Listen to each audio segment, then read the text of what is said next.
On our last podcast, we talked about why people are so quick to want to get out of the physical. So we need to rewind because there's one major reason why people want to escape the physical, and that's pain. It hurts to hurt, and there's so many of us suffering. Now, we always have more questions than answers, of course, Zoli, but I was wondering, do is pain universal? Do all entities feel pain? It did not physical pain. You mean out of the body and all that stuff too? Mhm. My nose is running. When you're out of the body, you don't have a physical form. You have that on the physical earth to experience mind, body, spirit, and all the chakras, all this stuff. But you can feel pain emotionally. And when you're on the astral realm, you can think you do. You can think your toe hurts. You can think that, but pain is a teacher. It's I want to be really careful with that because I've gone through periods in my life, and I think many people have, where I was just in extreme pain. That crazy. I'll tell a story someday about it. By the grace of God, I'm okay. We'll see. It's not over yet. But pain makes us want to get out of the physical. Of course. Oh my God. Physical pain is devastatingly difficult because it affects your mind and your body and your spirit too. Emotional pain, all the pains of the bodies affect everything else.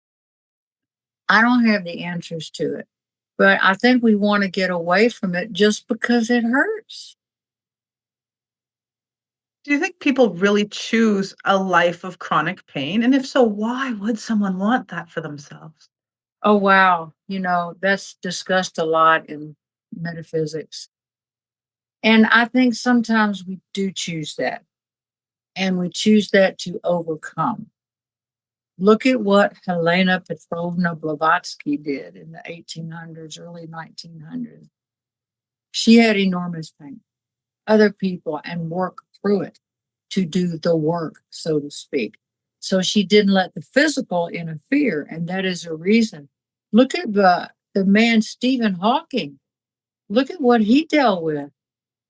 Charles Krauthammer, who and Christopher Reeve, they had these horrible accidents where they woke up one morning, and I know a guy woke up one morning and he had myasthenia gravis, spent his whole life with that.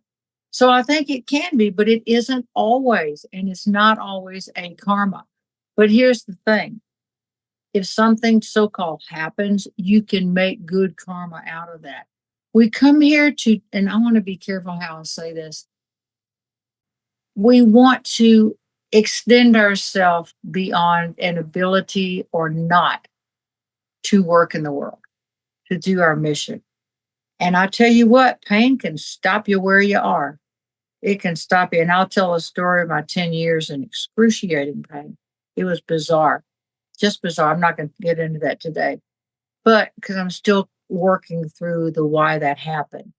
For me, it was a karmic situation. And once again, as we discussed in the radio show, karma doesn't mean, oh, you did something horrible.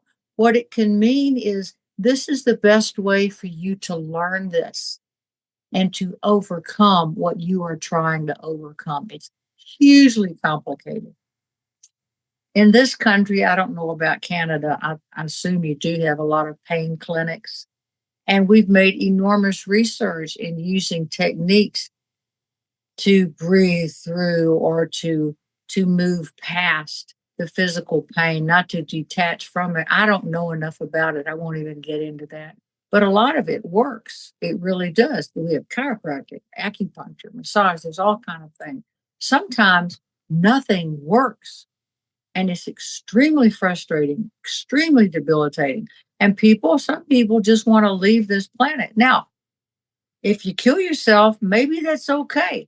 But in my understanding, if we die before the time that God has given us, supposedly, we have a certain amount of days. And that's in all the Abrahamic religions. I don't know if Hinduism and Buddhism speak of that either, but also. But if we die before then, we are still connected to the earth because we have to live out that time in some way. Now, certainly, if you're in excruciating pain and you choose to leave, God bless you. you will be still attached to the earth and it may be a better situation. Maybe you thought you burnt your karma. I don't know. It's such a tender subject. I don't want to get into that. I have deep, deep respect for that. And it goes from one culture to the next. The Japanese idea, I believe, of suicide is different than the Western American one. I'm not going to get into it because I don't know that much about it. But the whole idea is very tender because if you hurt, who should tell you that you can't leave if you spending all your days in awful pain? Right. Look That's a at Dr. conversation. Kevorkian. Yeah, Dr. Kevorkian. What did he Yeah. start? I don't know what I think about that because I don't think about it. But I know of people that have lived in awful, awful pain and not been able to get rid of it, or they just dealt with it until they died. That takes enormous courage, and I salute you. It's a tough one. In Canada, we have medical assistance in dying, which is euthanasia. It's legalized. And on one hand, for terminally ill patients who are suffering, they can choose to no longer suffer when they're going to die anyway. And on the other hand, there's people who will have chronic pain problems and we don't have pain clinics or alternative ways to manage the pain. Instead, they're offered, we can't help you with this. Why don't you just try out this medical assistance in dying made? So Really? yeah, that people are being offered MAID instead of the health care they need. That's really strange. It's like we don't want to have to pay for you to help yourself. I don't know. I get very um judgmental about stuff like that, but I do a lot of things. I'm clearly not perfect. Just ask my new age friends. Oh, there she goes again. And I Well, know it's an y'all easy don't. subject to get political about, but it's Oh, also comes back to the humanity of, pain and why this is such a planet of suffering. well, we come here as the Buddhists say life is suffering. And I think that's part of it. But the physical, I don't know what the Buddhist belief is on suffering, physical suffering. I believe it's kind and compassionate. But it's such a tender subject. I almost hate to discuss it because I've never really had anybody in my life who has been critically ill like that and had to deal with it. My adopted mother developed Alzheimer's. And so she became very sweet and kind. And my brother and I jokingly said, I wish she had gotten it when she was in her 30s. She got so nice. But I wouldn't have wished that on her. She was a wonderful, wonderful woman. That's a different kind of pain, and when you first realize you have that, that's very painful and it's disorienting. But if you choose to die yourself, if you choose to die before the time, this is Zoli speaking, before the time that God has allotted you your days, if you're 45, let's say, and your time of death is 72, for those earth years, you will be on the astral plane. You can go to classes, you can learn things, you can see why you did that, and you can do a lot of good here. You can get people parking places at Walmart. Angels, give me a parking place. There's all kind of things, so there's no judgment. But people who commit, and I'll just say this very briefly, in the throes of anger or drug addiction, that's a totally different situation. I don't judge that. I don't know anybody. Well, I do know somebody that's done that. And the ones that I have met as a medium on the other side all regret that. They all say the same thing. And what they said to me, this is four different people, two boys and two girls. They said, I didn't know it was going to be real. I didn't really realize it would be terminal. I was just angry and I thought, well, I'll get attention doing this. And they were not in their right mind. So I can't judge that, but they all regret that. Now, I have a friend whose brother committed because he was so depressed. He's very so called happy on the other side. So, this is something that I hope none of you guys ever have to deal with or live with, but you do. And I offer absolute compassion for that. Everybody's touched by it, whether somebody has been affected or whether you go through the difficult feelings yourself. Everybody's suffering in one way or the other. So no one's going to get out of this alive, right? Well, you don't, and the suffering is the teacher. It's the teacher, and I don't know how and why that works. There are people much greater than I. Look at what the actor Michael Fox has done with his neurological disorder. He has choose to stay in the public and to press research for this. That's his path. He is very well supported with his family. The actor Robin Williams, I really grieved his passing.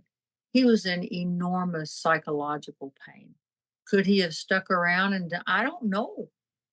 I mean, I don't really know. What about and the masters talk about this, and I can't say I understand it. The thing about what I've told you is from them. It's philosophical. They say, and also you can die before your time if you give yourself a disease, if you catch a weird something. Now I don't really understand that because isn't it part of the picture? But we can die before our time. There are accidents, there are car accidents. And in those situations, I can't imagine they'd be too much different than the other. I don't know, but they all demand compassion. That's key, right? The compassion. And it sometimes can be difficult to know how to find a healthy level of compassion. Oh, it's awful. It's truly awful because all of our stuff gets in the way. All of our not understanding, why did you do it? And I have heard, and I think this is true, if someone it leaves the survivors to wonder what they did.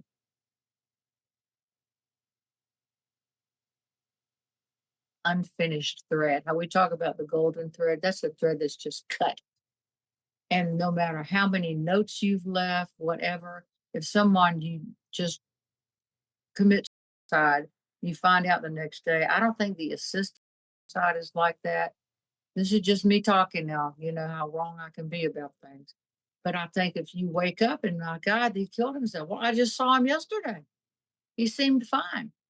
But we don't know who's fine and who's not. And that is the reason when we're in public, just be kind to people. Just be kind. I did an experiment the other day. Oh my gosh, the Christmas shopping has started in Missoula. And as I've told you, Missoula traffic is like LA. We have these 4 or 5 bridges that go from one side of the town over the Clark Fork to the other side. You got to get to and from the bridges.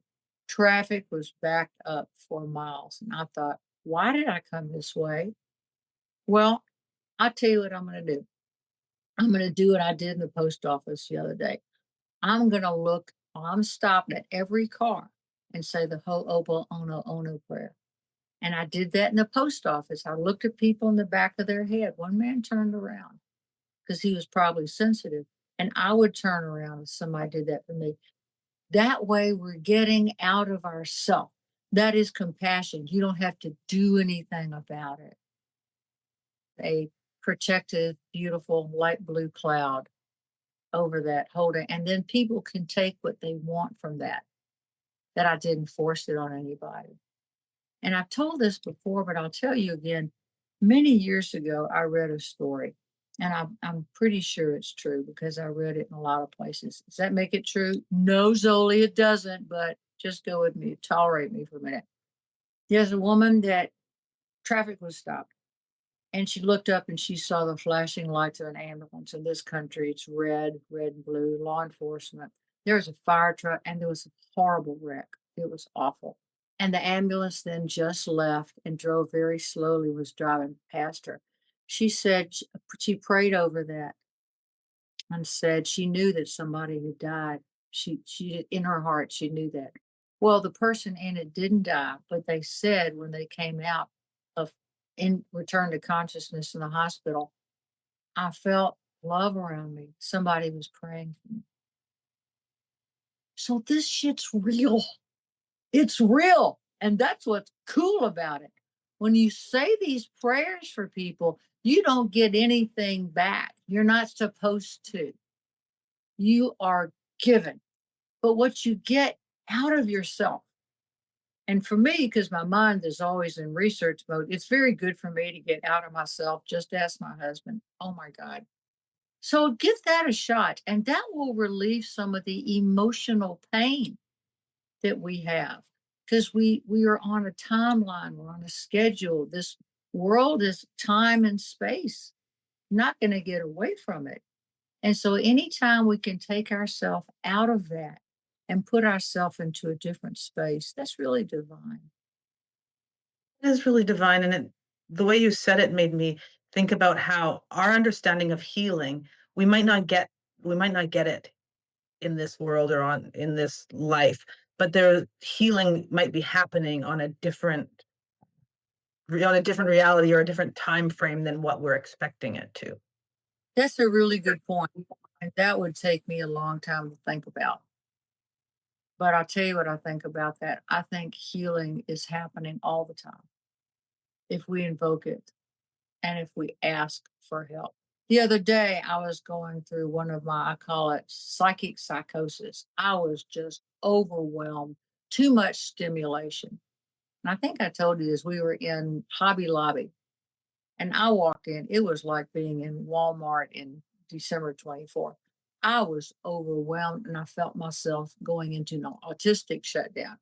Now, is that true or was it the INFJ overload? I don't know. But I was going into an overload. And I think Spirit said to me, "What's your next step?" And I thought, I can choose to go there or not. And I got myself out of it. So, possibly with pain, what if we asked Spirit, show me the next step? Show me the next step. Then I got home and I contacted one of these amazing psychics on Etsy that I use. These are wonderful people. There's one woman is in Turkey. Her name's Nona, Nonna. She's amazing. There is also Luna, and they're amazing people. You might be surprised. And it's not really expensive. But I trusted with them to be vulnerable and say, what is my next step? And boy, did I get an earful. So there's help everywhere. There really is. And I think, for me, I'm going through a time that I think a lot of people are. We are striving to be more vulnerable in safe situations. How can we be vulnerable and say, thank you for that, Grace? I'll take that. I will take that. Because I'm learning that my giving has to be balanced by my receiving. Just saying, it's a challenge. So pain comes when we know we're supposed to do something and we're not doing it. I know that one. I I know that very easily. But it's just how life is. We're not going to get out of this without having constant situations to deal with. And if we're not having constant situations, we're being given a little a grace. It's like you're sitting in the dugout waiting to go on the field again. It's really true, and can be such a challenge to be vulnerable and to know who's is safe to be vulnerable with. Yeah, I'm not good at it. And I jokingly said all my Aries, my fire sign, all my INFJ, all my this, my that. I want to be this, and I'm not good at it. But I came here this lifetime to have all that fire because I didn't before. I spent most of my lifetimes in the monasteries and in the receiving mode. This lifetime, they're like, we're going to overdose you and you're going to have to learn how to deal with it. I'll let you know how it goes. One thing that I think about is if we're affected by our ancestors and our past lives, how do we carry the weight of all that? Oh my God. Luckily, it's not conscious all the time. We have a boundary and a barrier and a protective sheath in between our boundary of what we think of during the day, what our life is, and everything else. Psychosis and often schizophrenia, that is where you can't turn it off. Is it psychic or you having a mental disorder? I don't know. I'm not a doctor. But I think we have to find that within ourselves. What are you comfortable doing right now? What are your skills? What's your skill set? And what do you want to feel? What do you want to know? We don't have to overdose ourselves. I'm mentioning a lot this prayer that I was given of saying, I am my beloved. I will treat me with the same kindness as I treat my grandson because I want that patience. Who am I talking to? My inner child. I'm talking to little Zoli, the inner child. And I've told you this story when I did the meditation and first met her. She walked up, put her hands on her hips, and kicked me in the knee. She said, "You don't listen." And I didn't. So when we're busying ourselves, just think about that. When we're busying and trying to multitask, which doesn't work really, because you're attending to one thing over and over specifically, and then you have to shift. We are not paying attention to our child. It's like ignoring your child. The little kid's sitting there. Well, just a minute, I'll do it, and a minute never comes. So I think we have spent so much time psychologically delving into who and what we are, that it might be time to turn that over a little bit and say, I've kind of had enough of that. I can learn just as much now by delving into you a little bit more. And there, by the grace of God, it'll come back to me too. It's beautiful, and that prayer, "I am my beloved," I think everybody needs that. It's so nurturing. It's almost like you got it directly from the Divine Mother. I got it from somewhere because Zoli's brain, but here's my theory about the stuff I get. I was told years ago, theosophically, that we really don't make up anything ourselves. Everything comes from out there, where the exosphere, the universe, and it comes into us. And if that's so, that's a precious thing. So you and I have discussed the human design, and I'm a projector. So that means that I, from him, through me, to them. And I've said that over and over and over again. I cannot generate stuff. I have to wait till I get it and then put it in the right place. But it's my job to do like what we've done with ZoliArt, put out all these books, the podcast, the radio show. Here it is. Now you choose. Does somebody want me to talk on their podcast, on their show? I don't assess that and go for it. It's never worked for me. So you have to find what is your signature. And that's how you become more of your beloved, when you know the gifts that you've been given. Because to say to yourself or a child, "Well, I can do anything I think," that's psychotic. Think Christopher Reeve could have done anything he thought when he was quadriplegic? That's cruel to say to somebody. I think the better statement is imagine it. Imagine what you want to do and ask where that came from. Did that come from divinity, from my soul? Is that part of my mission in my life? Or did I get that off of Facebook? That that's what I'm supposed to do now. Like we were joking the other day, that people get all these big fat lips and the big fat butt, not to look pretty. They do it because that's what they're told they have to do to belong. So when you start grieving that inability to belong to everything, you will belong more to yourself. And that is your beloved. What are some healthy ways to grieve? Oh, wow. You know, I heard somebody say once, we really do grieve every day. We grieve something. Whether it's not, I can't have that chocolate, or whether I need to grieve a relationship. But what grieving is letting go of the past. And there are techniques to do that, but you have to find out what works for you. I'm a fan of body code, emotion code. I do that a lot. The EFT tapping, anything that'll get this out of your body so that you don't have to emotionally grieve it. Now, we do have to emotionally grieve some things. When my parents passed, I went through a grieving process.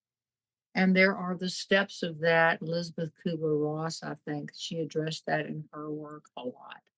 But there is, and there's quite a few people, but there is a process, and they're not always sequential. You may go through the denial and then be angry for a long time, then go back into denial again. It's one ball of wax. And we get in that and we start molding that ball of wax to fit into our life. Because as you're grieving, your life will change.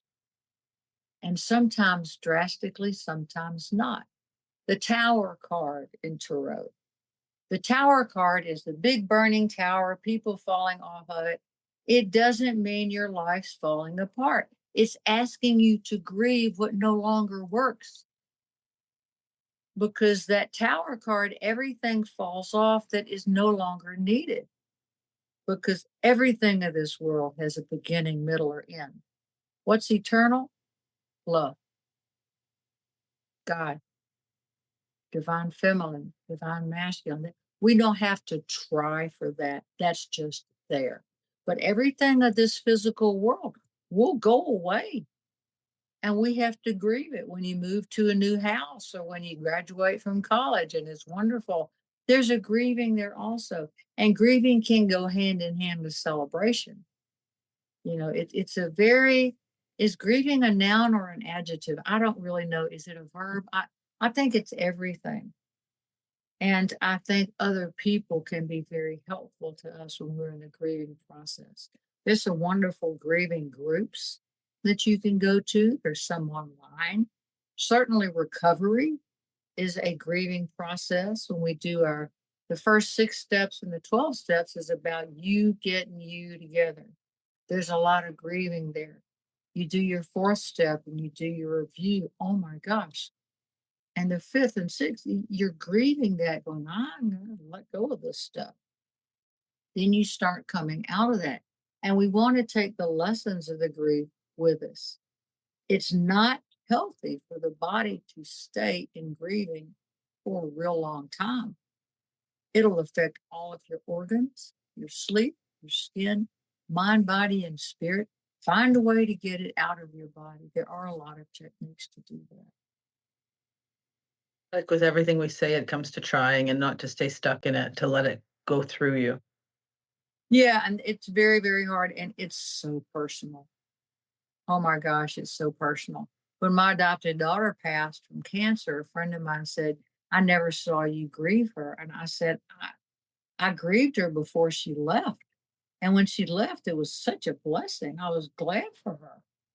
That's why they say in the future we'll grieve at birth and we'll celebrate at death. It's like, oh my God, here we go again. I knew a gal, she had a rebirthing ceremony and she saw herself coming through the birth canal going, here we go again. That sounds about right. It is, but it's while we are here spiritualizing matter. We are adding the divinity to matter itself. Hmm. It's a beautiful way of picturing the mess we go through in a day to day. Yeah, and it is messy. Life is messy. Emotions are messy. It's supposed to be. But out of chaos can come order. And we have to, after the storm, things are beautiful. A lot of times, if it's a hurricane, it's not beautiful. There's grieving there. But things, the cycles is what grieving is about. There is a cycle to that. And to everything, there is a season, time and purpose under heaven. There is, and it's always under heaven because we're here on earth. And you can expect to grieve in your life. You can expect to do all the emotions and expect it to be messy. We get that on a daily basis for sure. And to climb out of the mess and see, that we are our beloved, that there's a beautiful reason for all of this can be difficult, especially with the pain we've been talking about. But it's also possible when you said, like, go to that one step. What's the next step? Because then you don't have to have all the answers. You just have to do the one thing. Well, if you're like me, I think I have to have all the answers. And that's so stupid and so wrong and so egotistical. But I still love me for even trying.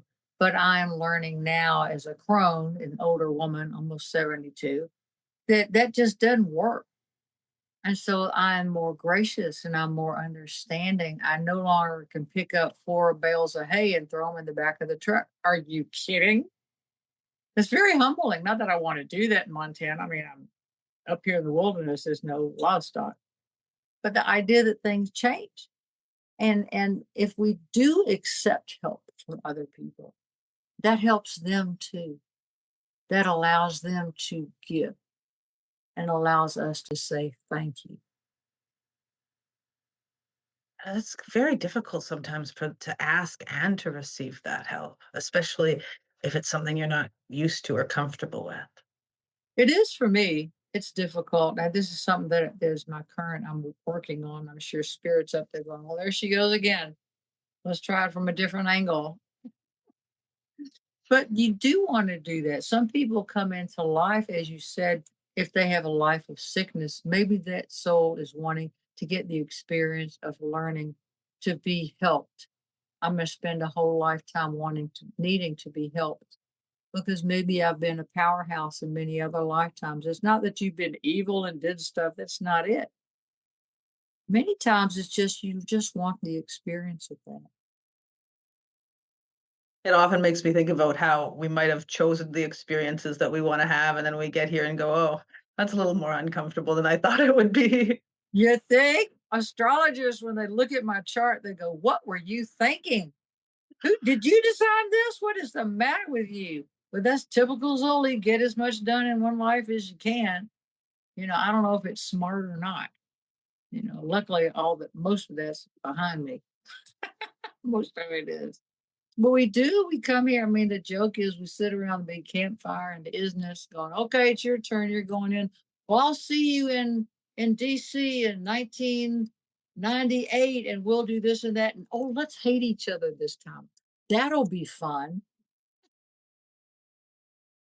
Oh, it's actually quite fun to think of it that way, and then imagine, how we chose our challenges in life for what think about what reason they might be to help us grow or learn. Now, obviously, you're not gonna do that on a really hard day, but if we can try that once in a while, it's kind of fun. It would help me for my constant research analysis paralysis. That would help me to do. When I meet people, I meet a lot of people that I know that I have known before. And sometimes I'll tell them that they're very, very familiar. And some people I don't connect with at all. You're not going to like everybody. There's over 8 billion people on the planet. You don't have to.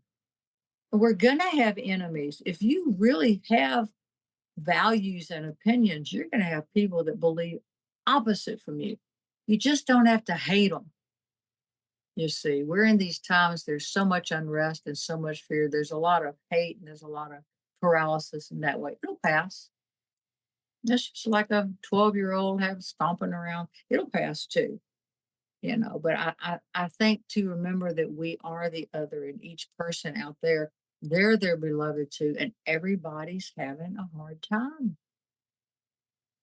Yeah, that is important to remember. We're all one big spiritual family. We're in this together. We're not all going through the same things, but we're all have our own challenges, and we don't know what everyone else is going through.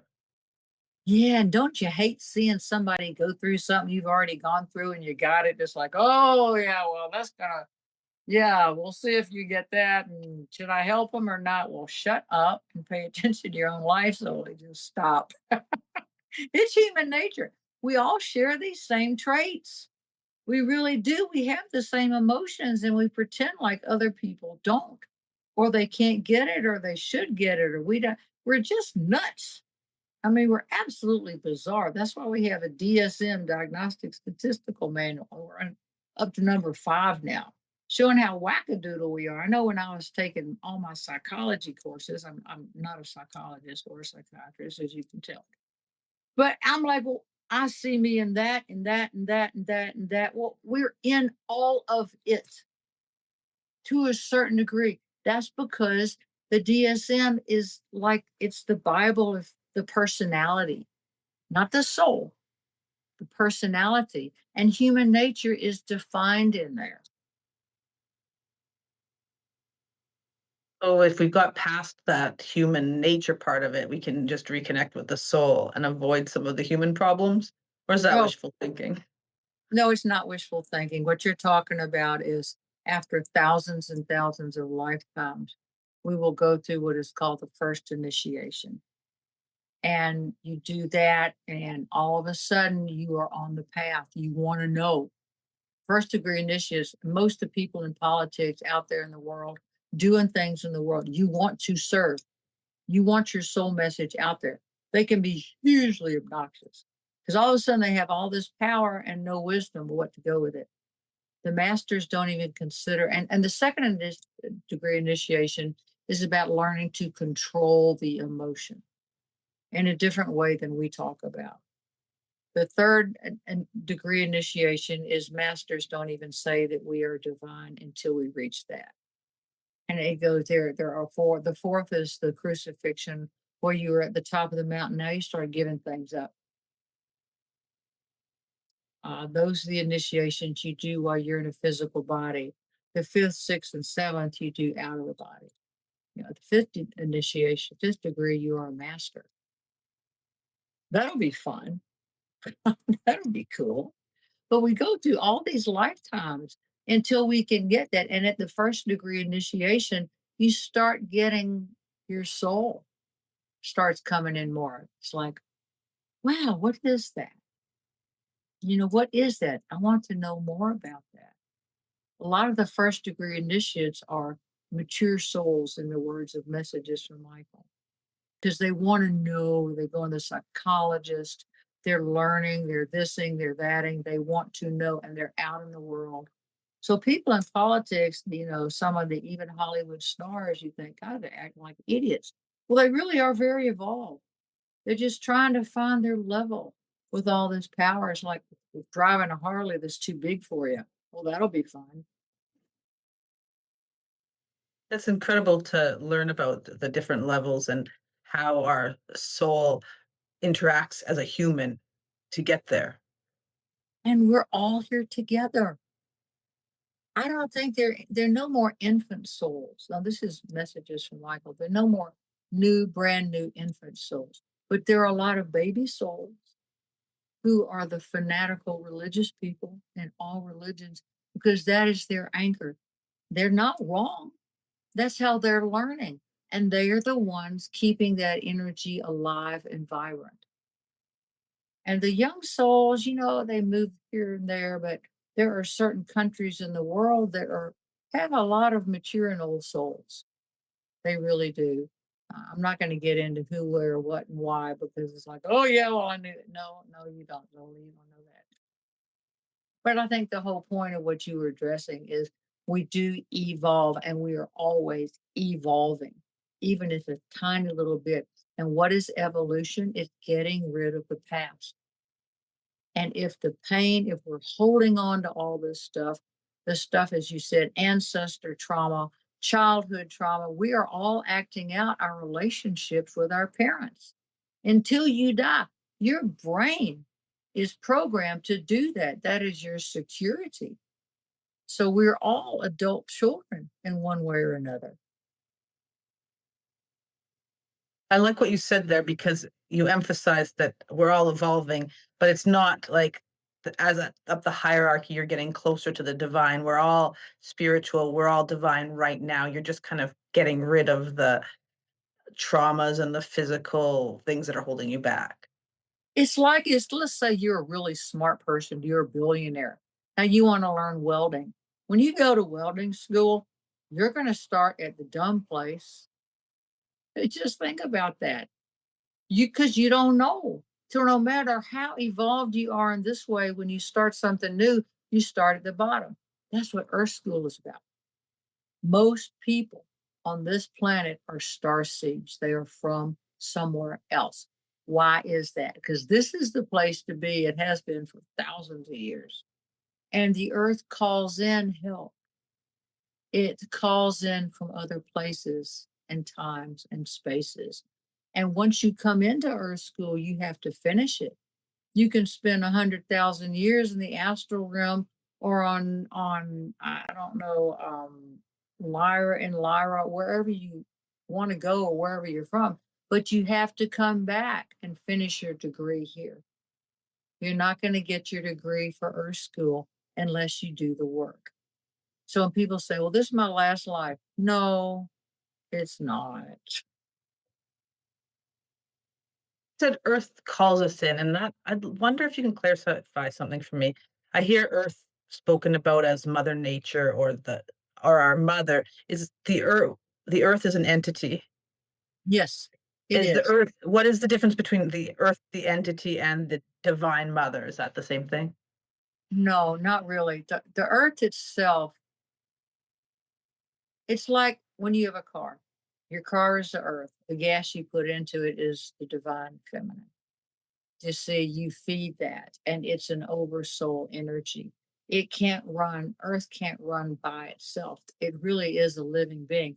Now, does it think in English or French? No. The earth herself, the reason that it's feminine is that it nurtures. Planets are feminine. That is what they are. They're in receivership of the electric energy that comes from God. That's why we call it humanity. So the feminists don't like that. Well, humanity. No, Dumbo, it's not. And from the point of light within the mind of God, when you talk about these prayers, don't change them to put female power in there. That's just stupid. Earth people are called human because the male energy was the first here. You may not like it. I'm sorry. It doesn't make you improper or less powerful. We're in the time of the divine feminine. There are female deities in Buddhism, Hinduism, Christianity, in Catholicism, we have the Holy Mother. There are entities who embody the ability to magnetically serve. So let's say you have a big dinner and the dinner's in the kitchen. It was created by electricity, by doing things. If it stays in the kitchen, you can't ever eat it. Somebody has to serve it.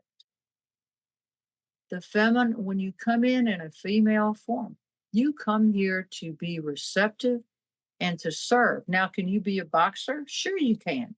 It's not what you do as much as the energy that you carry. Feminine, that feminine nature is also in men.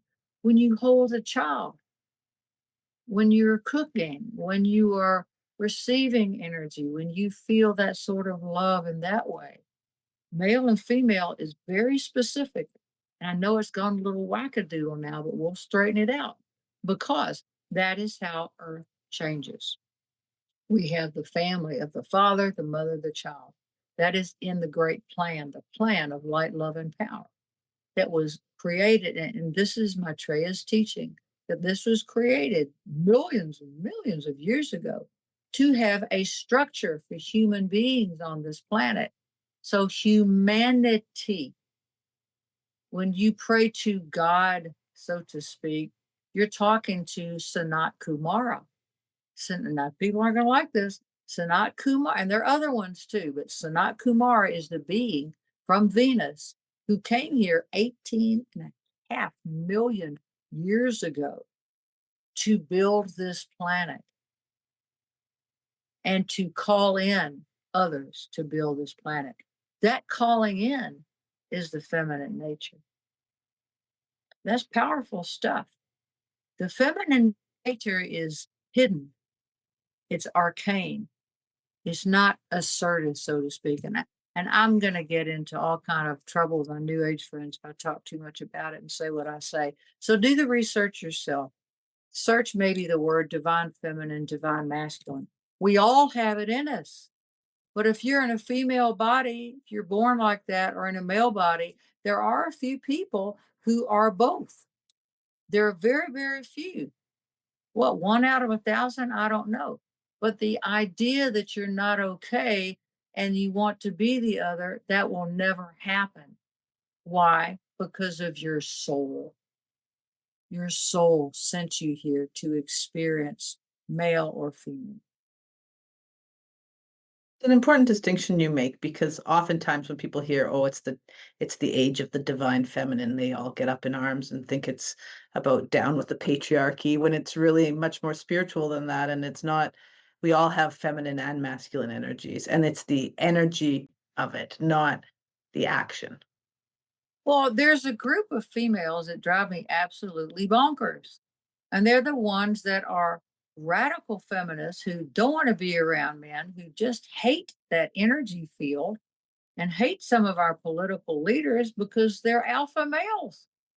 They're boys. They look at women. Oh, you can't do that. They sit with their legs like this. They're man spreading. They're boys. What do you expect? You want an alpha male women. That's what you want. You want the representation of masculinity so you can be the representation of femininity. Now, that said, your man can do like Rosie Greer did. What did Rosie Greer do? Was it knitting? He liked to knit. I know female colonels in the military. So it's not what you do, it's who you are. So the divine feminine that has now come in for the next 2000 or so years is here to soften the edges so that we can all look inside a little bit more. Maybe we can nurture ourselves and then be more nurturing to others as well. That'd be nice. It would. It would be a nice change from, being hateful and everybody feeling like they have to choose who they're going to hate and be divided all the time. To me, the divine energy is softer, it's more gentler, and it's more humane. Yes, and the divine masculine is not going to war. Some wars are necessary. They're absolutely necessary, and the optics of it are not good. But this earth is a cruel, hard place. It's what it is. So divine masculine does include that. It really does. Divine feminine, you can do that too. You can go in the fly, get jets. I don't know. But we're just confused, but we're going to figure it out. But it gets down to the bottom of the whole pool. The bottom of that is love, kindness, and compassion. It's sacrosanct in both the masculine and the feminine. It's just done a little bit differently.